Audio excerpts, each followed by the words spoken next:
microphone is really, really loud. So your singing is going to be very, very loud. What you're going to end up doing, Army. You're going to want to say it, and then you're probably going to want to hang back here. So should I sing? Marines. For tribute? I think you might want to not. We should go find touchdowns. Do we still have time? Actually, you know what? Since you're not singing for national anthem, sure, you do. Let's go find another touch fans. You might even have time to get back for that. Yeah. Go, man, go.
When I announce.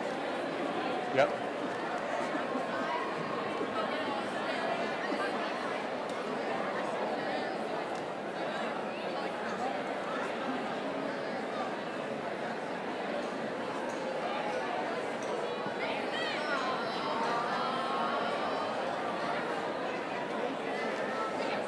Good morning, everyone. Thank you for being here. Please, everybody stand as our veterans enter. Please remain standing until the conclusion of the presentation of colors and stand through the national anthem. Thank you.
I pledge allegiance to the flag of the United States of America and to the republic for which it stands, one nation, under God, indivisible, with liberty and justice for all.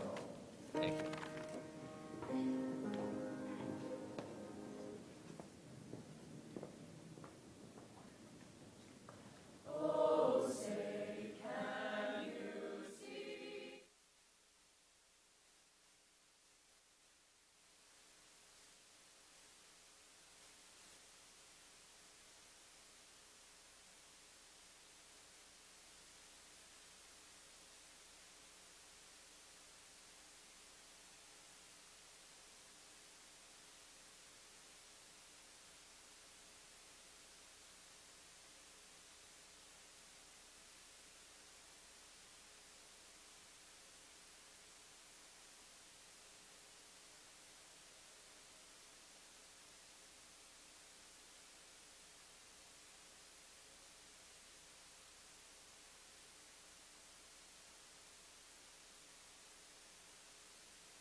And now the presentation of colors.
You may be seated.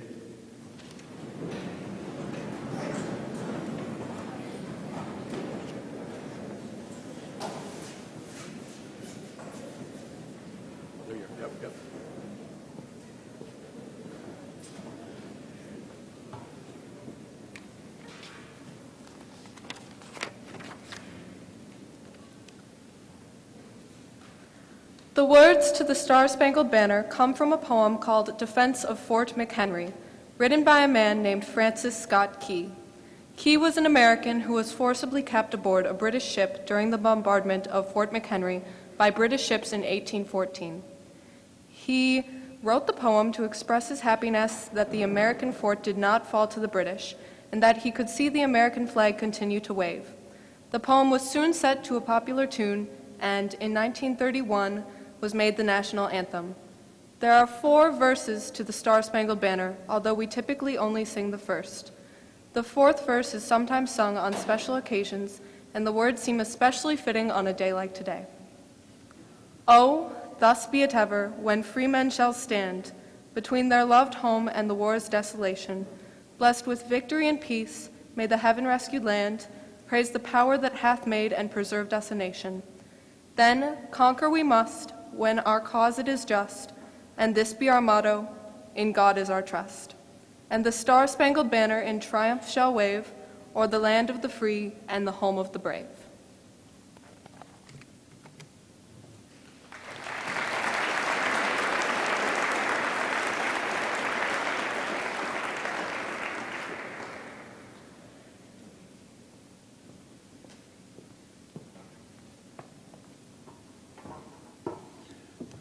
And now the history of Veterans Day by Alejandro Huerta and Lucas Kepke.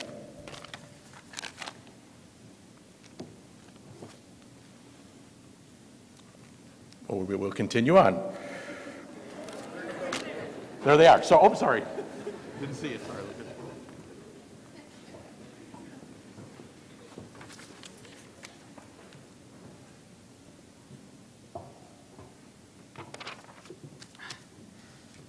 What is Veterans Day? Veterans Day, originally named Armistice Day, is set aside to commemorate the time in which the armistice was signed between the Allies and Germany to mark the end of World War I. The signing of the armistice took place at the 11th hour on the 11th day of the 11th month. In other words, on November 11th, 1918, at 11 a.m. To us in America, the reflections of Armistice Day will be filled with solemn pride in the heroism of those who died in the country's service, and with gratitude for the victory, because of the thing from which it has freed us, and because of the opportunity it has given America to show her sympathy with peace and justice in the councils of the nations. Unlike Memorial Day, which is time set aside to remember those who have died in military service to our country, Veterans Day is largely intended to thank living veterans for their service and to acknowledge their contributions to the United States.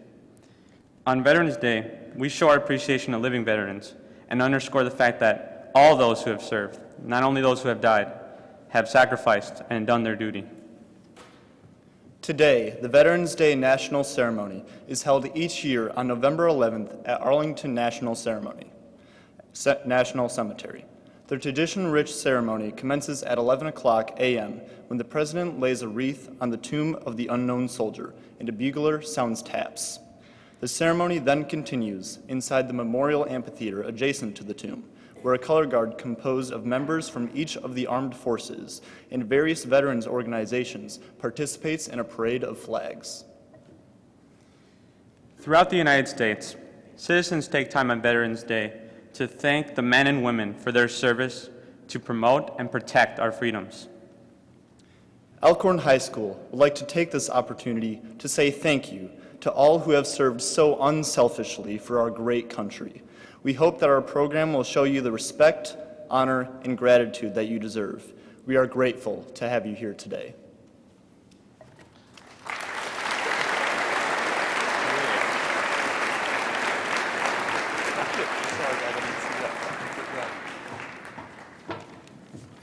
Now I get the pleasure of introducing our guest speaker. Chief Master Sergeant Mark Jeske was born in 1960 at Ellsworth Air Force Base, South Dakota, to then Staff Sergeant Noel and Joanne Jeske. Mark enlisted in the U.S. Air Force in December of 1979. Chief Jeske's military career spanned 30 years. He enlisted as a ground-based radar operator and also worked as a technical training and professional military education instructor. His stateside assignments included 3 assignments at Tyndall Air Force Base, Florida, in an Air Defense Technical Training and Non-Commissioned Officer Academy. He was also assigned to Cheyenne Mountain Air Force Station and Peterson Air Force Base, Colorado, in support of the North American Air Defense Command, NORAD mission. His overseas assignments included space surveillance at Thule Air Base in Greenland, air defense at Rockville Air Force Station, Iceland, counter-drug operations at Howard Air Force Base, Panama, 2 assignments at Ramstein Air Force Base in Germany, first at the Deployable Operations Center for NATO, and then as a functional manager for air defense radar operations. Other overseas assignments include senior enlisted leader of air operations in South Korea and Qatar. He retired from the Air Force in April of 2010. Chief Jeske's education includes associate degrees in airway science and military instructor technology from the Community College of Air Force at Maxwell Air Force Base in Alabama, a bachelor's degree in leadership and management from Troy State University, Florida region, and a master's degree in human relations from the University of Oklahoma overseas program. He also earned certificates in Homeland Security from the University of Colorado in Colorado Springs, Colorado, and public administration from American University in Washington, D.C. The Chief's major military decorations include a Bronze Star, Defense Meritorious Service Medal, 3 devices, Air Force Commendation Medal, Air Force Achievement Medal, Combat Readiness Medal, Air Force Good Conduct Medal, National Defense Medal, Global War on Terrorism Medal, Defense of Korea Medal, and a Humanitarian Medal. Please give a round of applause for Chief Jeske.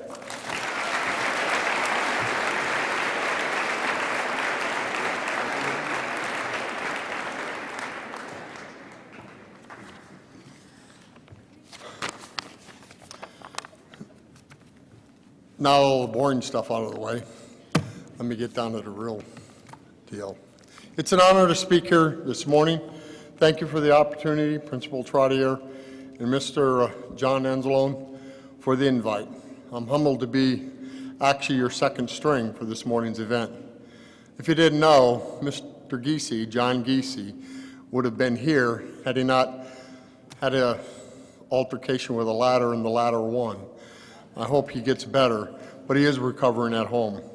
I hope my words can match the words that Mr. Jeske, a Vietnam combat wounded United States Marine, would have shared today.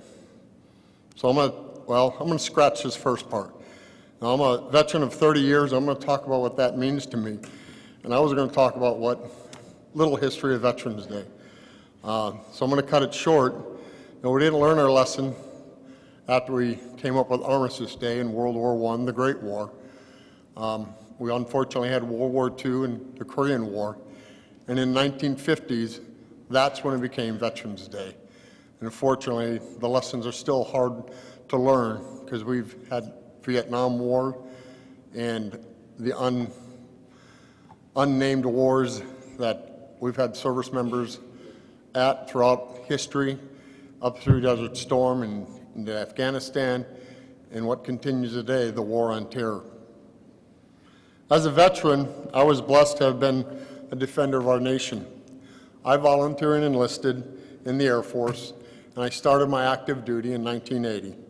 My intent was to be a member of your armed forces for 4 years and return back to my job in Milwaukee, working for the Milwaukee Sentinel Journal.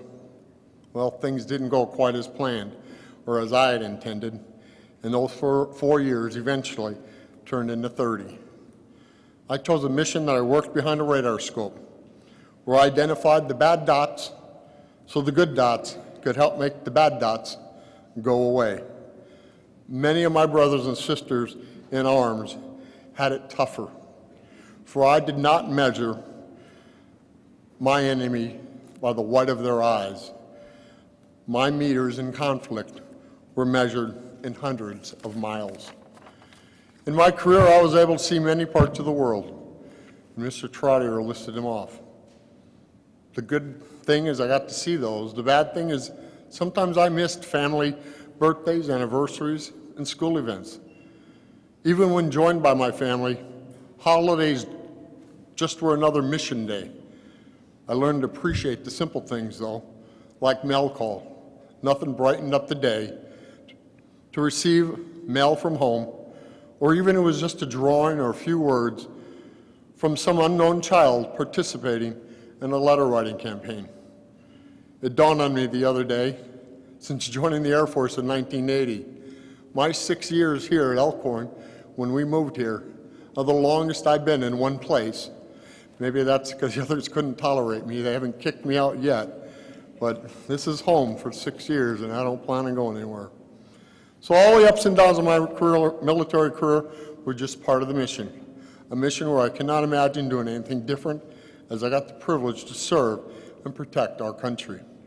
But just looking at my experience pales in comparison to the experience of others from World War II, Korea, Vietnam, and all our more recent wars. And those folks are walking among us today.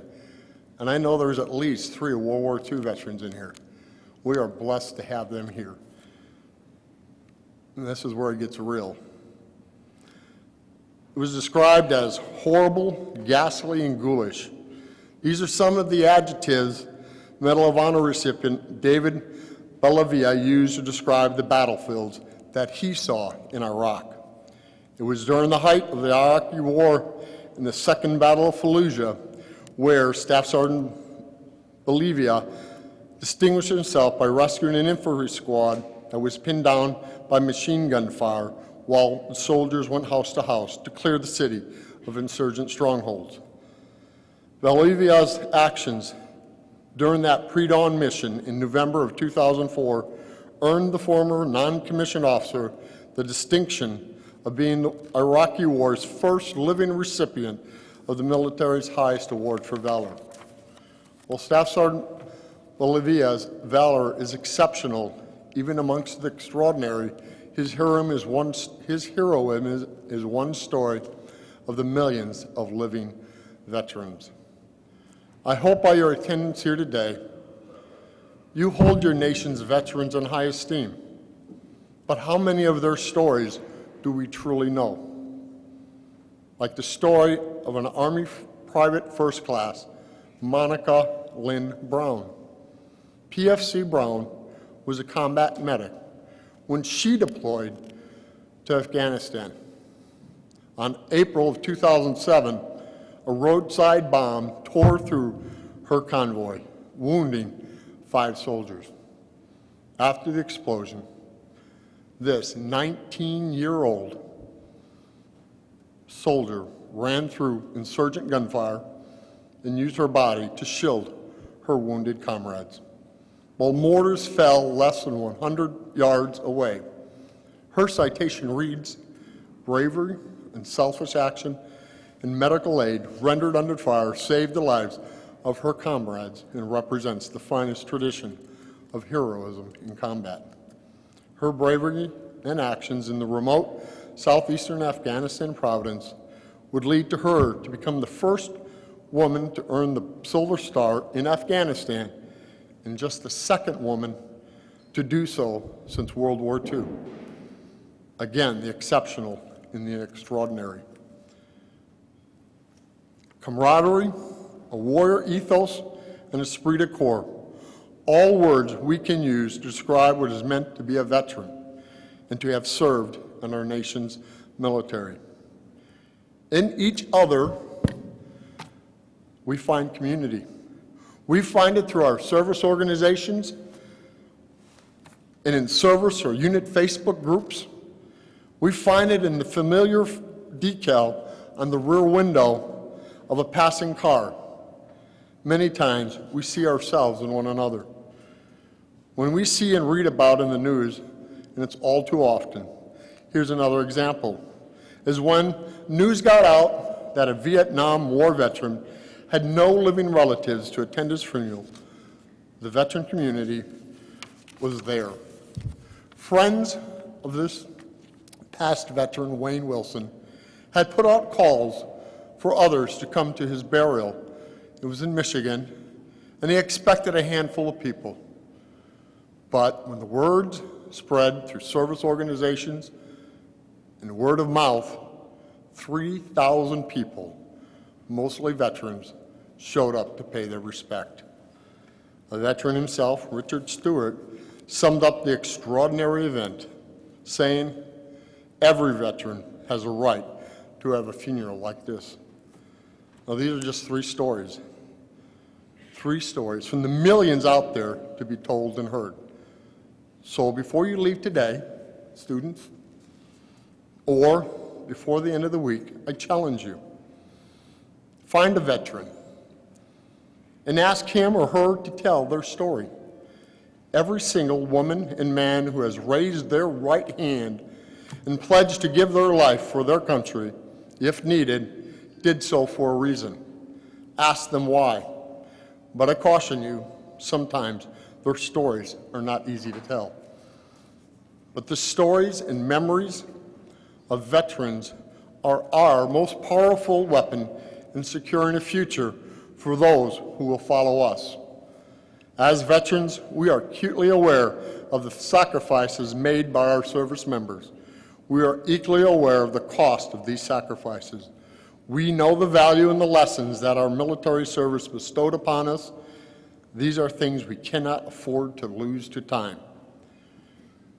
As we honor our nation's living veterans, it's fitting to bring to mind a piece of wisdom from Staff Sergeant Bellavia, who said, quote, "All through our history, we have had people that had dissented, that have disagreed, and we have found ways to put everything aside and focus for what's best for this nation, what's best for mission success, unquote.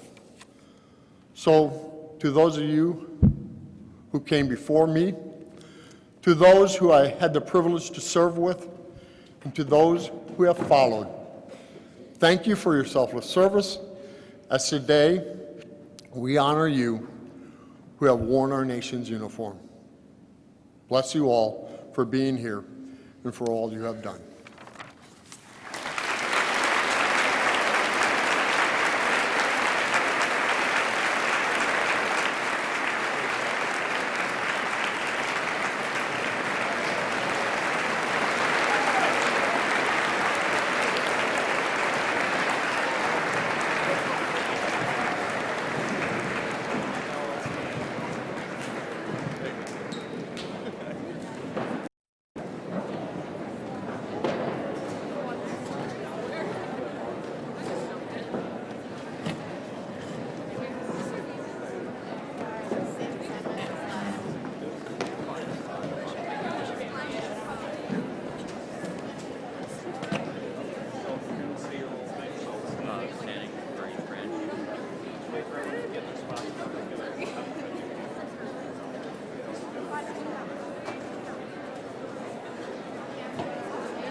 Before we sing our song, we'd like to ask that each veteran here today stand up when their branch of military is called. Please and thank you.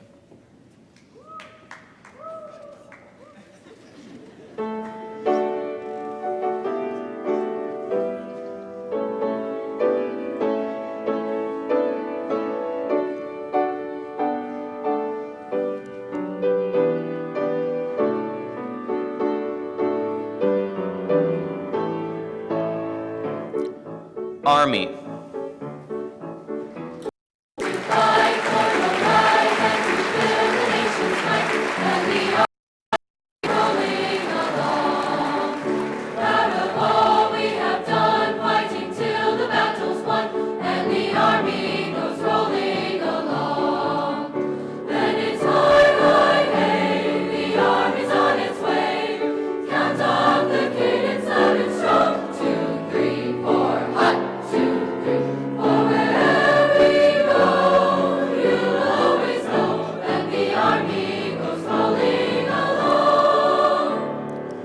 Marines.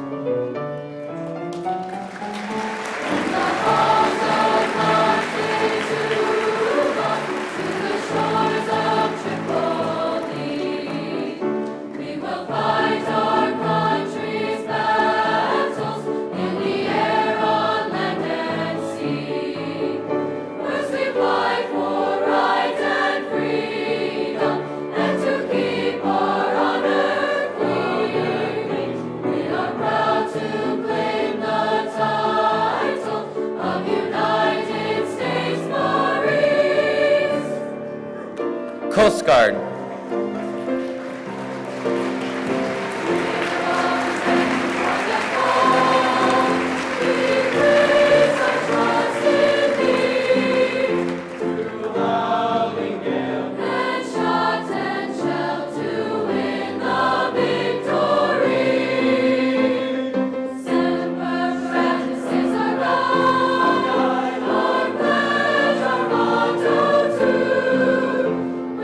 We're all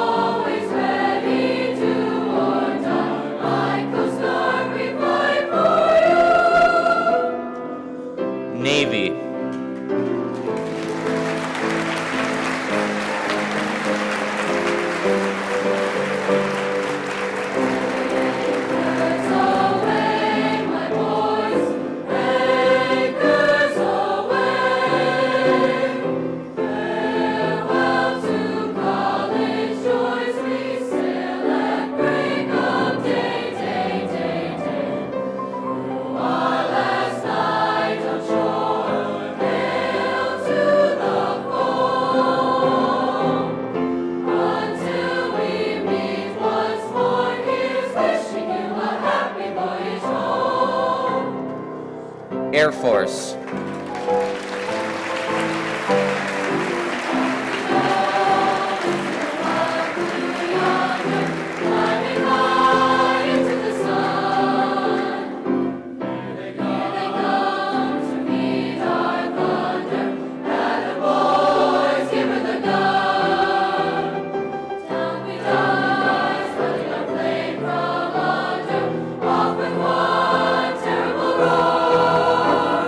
We live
Please stand for a 21-gun salute, followed by taps.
Please bow our heads in a moment of silence.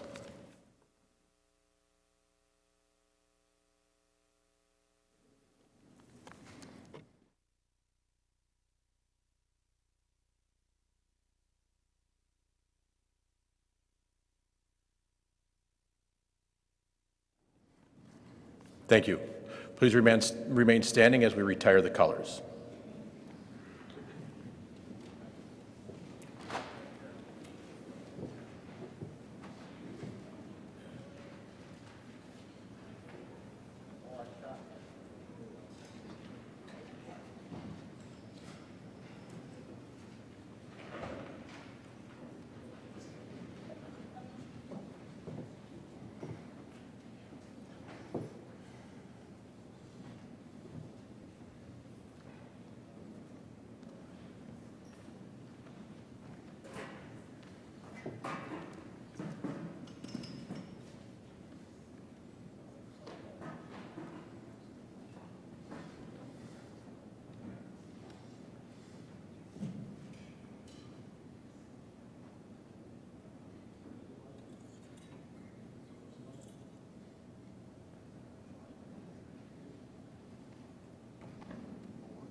Students, please remain standing. Veterans, you may be seated, and their guests.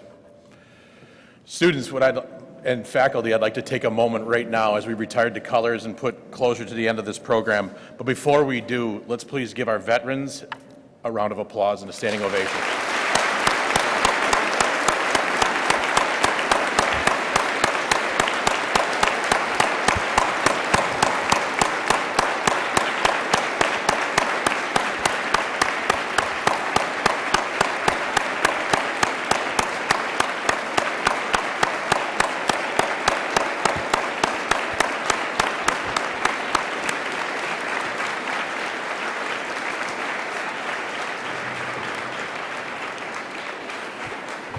Students and faculty, you may be seated, please.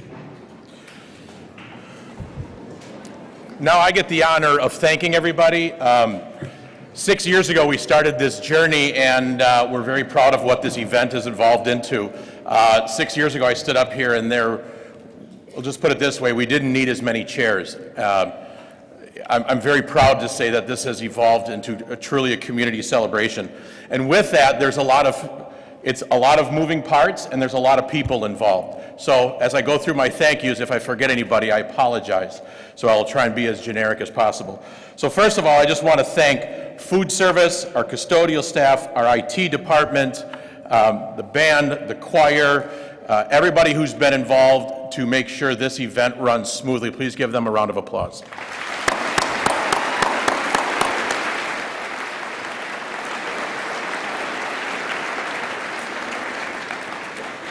I would then like to thank Post 6375 VFW of Elkhorn and the American Legion Post for always being here. Thank you.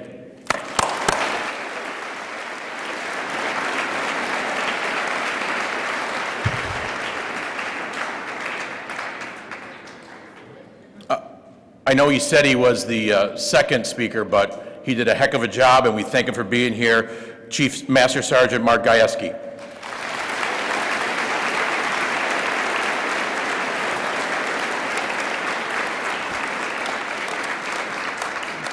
I will tell everybody real quick, just a side note, that if you do see Mr. Giese, his service has been extended to this community and our country.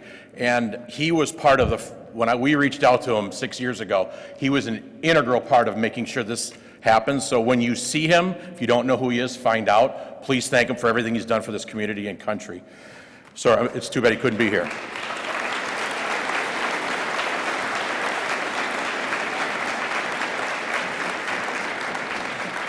I'd like to thank Mr. Remus, Mrs. Whitkey, Mrs. Blum for their personal contributions to this as band, choir, and helping create the video, so thank you very much.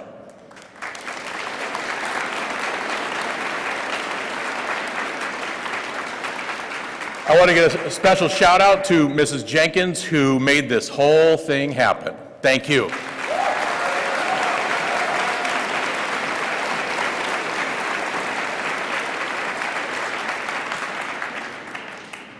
Elkhorn High School also wants to thank Mr. David Dresdow for his military service and photos that assisted in the development of our Hometown Hero video. Thank you very much, sir.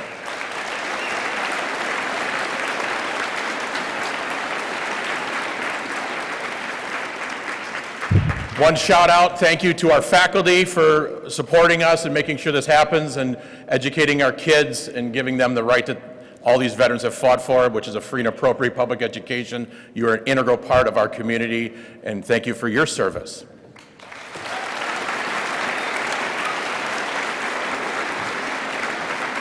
And then finally to the students. Whether you were helping park cars, or you were outside, or you were an escort, or you were in the band, the choir, you were a speaker, you gave the Pledge of Allegiance, whatever it may be, or you were just in the audience, thank you for honoring not only myself, this community, the Board of Education, the administration, the faculty, our community, and our veterans. Thank you, students.